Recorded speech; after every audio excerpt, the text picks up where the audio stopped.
Պարոն Մեսենյան, անգամ լրագրողների համար էր անակնկալ այս նիստը, այսպես շատ քաղաքական պայմաններում, ազգային ժողովի խորհրդի որոշմամբ, սովորաբար արտահայտ նիստերը նաև ունենում են խորհրդանական պաշտոնական կայքի, այսպես հրապարակային մաս։ Հասկանալի։ Պետք է փորձենք, որ տեսնենք եւ առավոտյան այս անակնկալը Ուրեմն մենք էլ ենք անակնկալ եկել, որովհետև երեկոյան ընդամենը ազգային ժողովի կայքեջում տեղադրվեց խորհրդի նիստի օրակարգի մասին ծանուցում, այն մասին, որ խորհուրդը այսօր առավոտ ժամը 11-ին հրավիրում է նիստ քննարկելու համար падգամավորների նախաձեռնությամբ արտահերթ ազգային ժողովի նիստ հրավիրելու հարցը օրակարգում ընտրական օրենսգիրքը գրքի փոփոխությունը։ Սա հերթական անգամ իշխանության լկտի եւ զորբա պահվածքի օրինակներից մեկն է։ Ոչ միայն նիստի նման հրատապությամբ նիստ հրավիրելու, առանց նախապես ծանուցելու, նախագիծը առանց նախապես գոնե ողջամիտ ժամկետ տրամադրելու մասով, որտեղ եթե դուք ուշադիր նայում եք, նախագիծը նաև 3 է շրջանառության մեջ դրվել։ Այսինքն դրվել է արագ նույն օրը մի քանի ժամվա տարբերությամբ խորհրդի նիստ են հրավիրել եւ այսօր էլ արդեն արտահերթ նիստի օրակարգ են բերել։ Այսօր ժամը 10:30-ին ես եւ խմբակցության ղեկավարը Սեյրան Օհանյանը մասնակցել ենք խորհրդի նիստում, ներկայացրել ենք, որ չի կարող նման կարևոր հարցը այսպիսի այլանդակ արագությամբ բերվի առանց պատշաճ քննարկման, որովհետև դիտորդական առաքելություն իրականացնողներին, հատկապես նրանք, ովքեր որ վերջին թիմ ընտրություններում անաչառ գնահատականներ են հնչեցրել, այս մարդկանց ընդհանրապես չեն ծանուցել, չեն քննարկել այս մարդկանց հետ, չի քննարկվել ընդդիմության հետ, չի քննարկվել հասարակական սեկտորի այն ներկայացուցիչների հետ, որոնք որ իշխանության սրտի ներկայացուցիչները չեն, որևէ մեկի հետ չի քննարկվել նաև միջազգային կառույցների ներկայացուցիչների հետ, ինչպիսին Վենետիկ, Ժմիկ համակարգն է, որն ինչպես գիտեք, Հայաստանի ստանձնած միջազգային պարտավորությունների շրջանակներում է եւ վերել են այս նախագիծը։ Նախագիծը բովանդակային առումով կարող է մեկ նախադասությամբ բնութագրել որպես իշխանական դիտորդական առաքելությունների ձևավորման նախագիծ։ Բացառում են եւ զրկելու են բոլոր այն անձանց, ովքեր որ դիտորդական առաքելության կարգավիճակ են ստացել, եթե որևէ կերպ նրանց գնահատականները, նրանց խոսքերը, նրանց մոտեցումները այս կամ այն քաղաքական ուժի քննադատություն է պարունակում, որը քարոզություն կամ հակաքարոզչության անվան տակ են իրենք ներկայացնում, կամ ֆինանսավորման աղբյուրի բացահայտման, որտեղ պահանջում է, որ դիտորդական առաքելությունը պետք է բացահայտի նաև ֆինանսական աղբյուրը։ Եվ եթե այդ ֆինանսական աղբյուրի մեջ լինի օրինակ որևէ ձևով հեռավոր կապ, որևէ թեկնածուի կամ նրա հետ ասոցացվող անձի հետ, ապա զրկվում են այդ անձինք եւ կազմակերպությունները դիտորդական առաքելությունից։ Այո, նաեւ եթե կազմակերպությունն է հանդես գալիս, ապա կազմակերպությունը, եթե անձն է միայն այդպիսի, գնահատական հնչեցնում անձը։ Եվ այսպես շարունակ։ Որևէ կերպ, որևէ ձևով չեն կարող իշխանություններին ոչ հաճելի գնահատական հնչեցնել։ Հնչեցրեցին նույն պահին որակվում են որպես դիտորդական առաքելության սկզբունքներին հակասող գործողություն եւ զրկում են նրանց այդ կարգավիճակից։ Հակառակը որն է։ Եթե իշխանության համար հաճելի լինի, ով է գնահատողը։ Գնահատողը կենտրոնական տրական հանձնաժողովն է։ Ոչ, կենտրոնական տրական հանձնաժողովն է, իսկ կենտրոնական տրական հանձնաժողովը, ինչպես գիտեք, այսօր ամբողջությամբ իշխանության կարգավորման եւ վերահսկողության ներքո է։ Ավելին, չկա այս օրենքում նույնիսկ տված չափանիշներ։ Խնդիրը հենց նաև սրա մեջ է, այն մանրամասնությունների, թե ինչպես օրինակ կենտրոնական տրական հանձնաժողովը կարող է բնութագրել, որ այս կամ այն դիտորդական կազմակերպությունը ենթադրաբար ֆինանսավորվում է որևէ թեկնածուի կամ կուսակցության կամ ընդդիմադիր կամ ընդդիմախոս անձի ներգրավվածության ժամանակ։ Չկա որևէ չափանիշ։ Տրված են ընդամենը այս պահանջները եւ ասում եմ, եթե այդ պահանջները խախտում եք, որի գնահատողը կենտրոնական ընտրական հանձնաժողովն է, զրկվում եք դիտորդական առաքելությունից։ Անկամ նույնիսկ եթե ենթադրեմ, որ հրեշտակներ են նստած կենտրոնական ընտրական հանձնաժողովում, հա, այս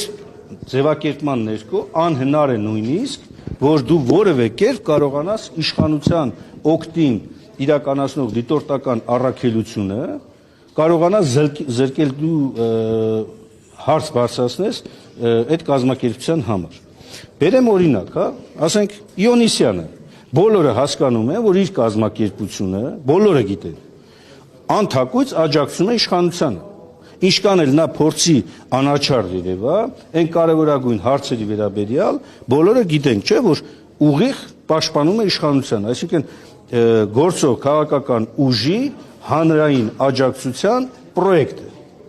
Հիմա Իոնիսյանի կողմից, օրինակ, դիտորդական առաքելություն պետք է իրականացվի եւ ֆինանսավորման աղբյուր դի բացահայտի։ Այդ ֆինանսավորման աղբյուրի մեջ, օրինակ, ես դնեմ, փոխանցում անեմ, ասեմ, ես շատ եմ կարևորում անաչառ դիտորդական առաքելությունը եւ գումար եմ ուղարկում այս կազմակերպությանը նվիրատվություն, որ ունենա այդ ռեսուրսը,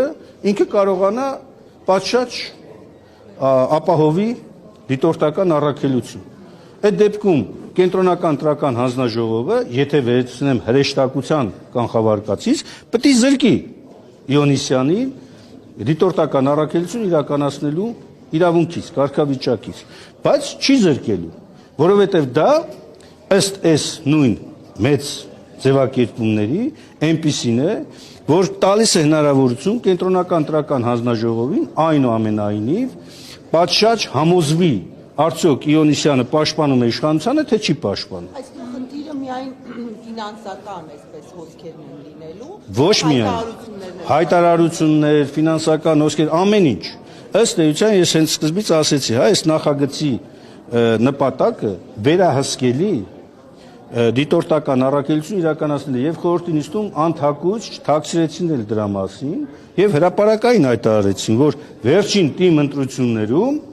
մենք տեսել ենք դիտորդական առաքելություններ, որոնք անաչառ չեն եղել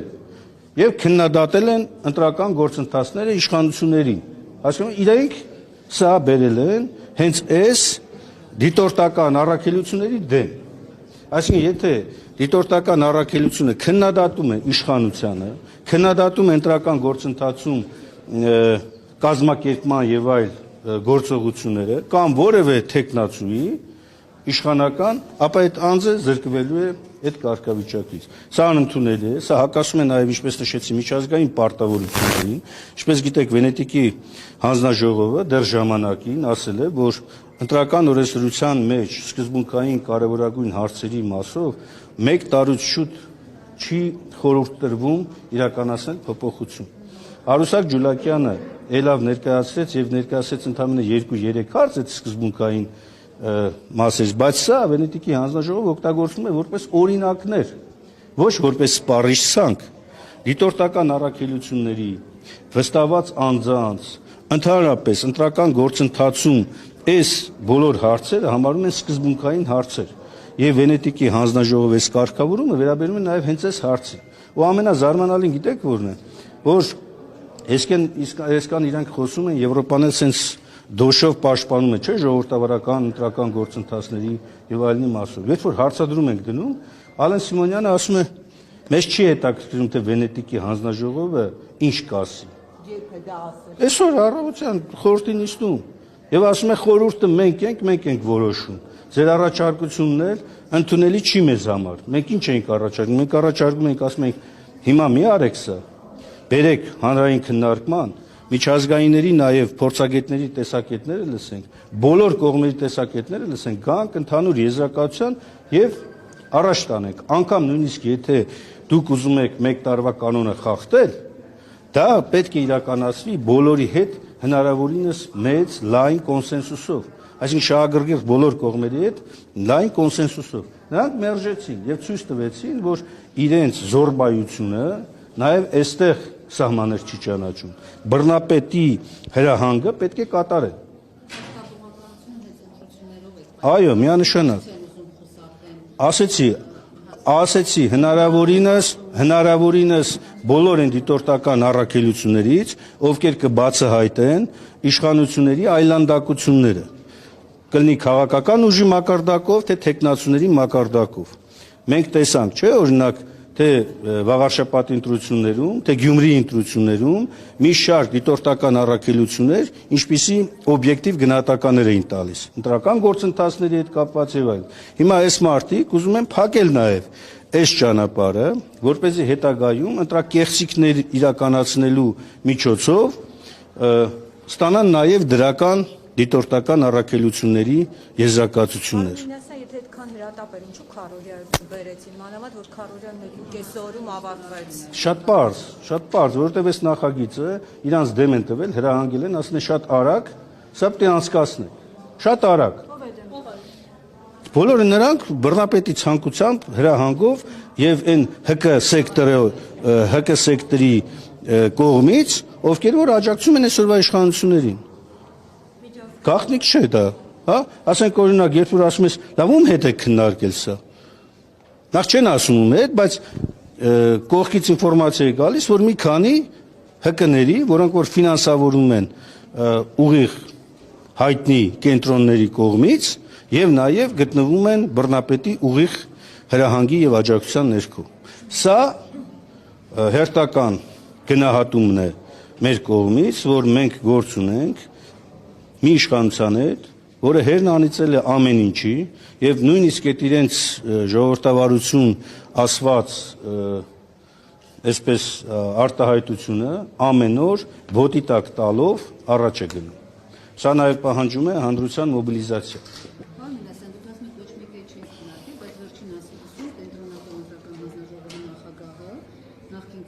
Այո, իրենց հետ քննարկել են։ Այո, հենց ինքը այդ ասուլիսում ասաց այս մասին, որ այն դիտորդները ովքեր իրենց կապ։ Այո, իրենց հետ քննարկել են։ Ավելին ես նաև առանձին զրույց եմ ունեցել նաև Վագն Օվակիմյանի հետ։ Ես իրենից հարցերը դրել եմ, ասել եմ, լսեք, դուք այդ ո՞նց պետք է գնահատեք։ Օրինակ, ֆինանսավորման բացահայտումը, որքանով է ազդում կամ չի ազդում այս կամ այն բանին, դիտորդական առաքելության անաչառության վրա։ Նա չունի պատասխան։ Ասում է դե քննարկենք այդ պահին։ Նրանք կզրկվեն, որոնք որ ակնհայտորեն եւ այլն։ Այսինքն, առանց չափանիշի դու ո՞նց ես գնահատում։ Եվ որպես կանոն այդ զրկումները տեղի են ունենալու իշխանությունների այլանդակությունները բարձրաձայնող դիտորդական առաքելությունների համար։ Այսինքն, եթե դուք նկատի ունեք, երբ որ ես ասեցի ոչ մեկի հետ չեն քննարկել, նկատի ունեք բա կենտրոնական կենտրոնական հանձնաժողով գտնվում է իշխանության վերահսկողության տակ։ Այդ մարդիկ ընտրել են այդ մարդկանց հենց դրա համար։ Այսինքն ավարտելով ամփոփելով խոսքս հետեւյալն է։ Մենք գործ ունենք այս պահին հստակ հերթական արշավանքի հետ, որը որ կազմակերպել է բռնապետը իր ընտրությունը, ճակերտավոր ընտրությունը լեգիտիմացնելու փորձի շրջանակներում։ Դրա համար մենք հրաժարվեցինք քննարկումից, որտեղ սա համարվում է ըստ էության ընտրական օրենսդրության ընդունման կանոնների խախտում, եթե ընդդիմությունը չի մասնակցում, ընդդիմությունը ներգրաված չի եղել փոփոխություններին, սա համարվում է էական թերություն այդ ընտրական գործընթացի մասով։ Սա նաև նախազգուշացում, որ նաև ապագայում էլ նման բաներ չլինեն եւ սա հնարավորինս արագ պետք է շտկվի։ Ինչպիսի գործողություններ հետագայում կլինեն, առաջիկայում մենք քննարկենք եւ լրացուցիչ կասենք։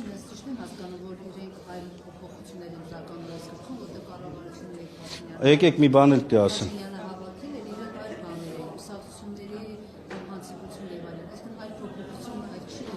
Չենք կարող, մենք չենք կարող ասել, որտեղ այս մարդիկ տեսնում են որտեղ որ հնարավորինս իրենց քիմքին ոչ հաճելի միտք կարահնչի, արագ կազմակերպվում են, մոբիլիզացվում են եւ փոփոխությունը անում են։ Իդեպ ասեմ, նաեւ նախորդ փոփոխությունների շրջանակներում մեծամասնության կողմից իրականացված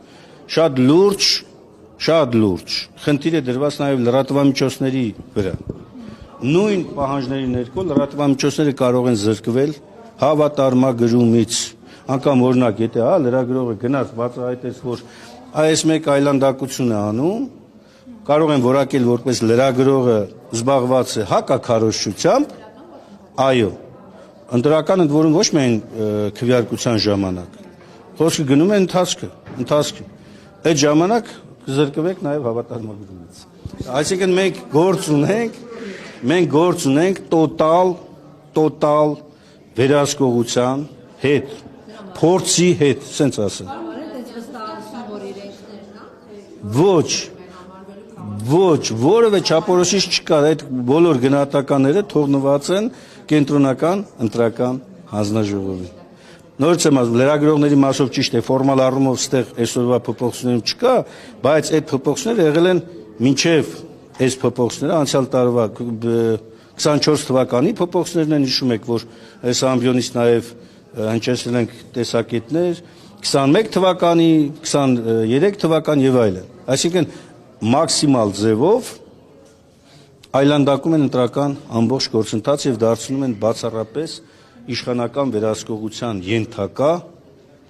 ընտրություններ, այսպես ասեմ, եւ միջազգայիններն էլ ամենայն հավանականությամբ լսում են ընդամենը քաղցր խոսքեր այս մարդկանց կողմից կամ ուզում են լսել այդպիսի խոսքեր եւ ձեն չեն անում, բայց մենք պետք է նաեւ այս հարցը բարձրաձայնենք եւ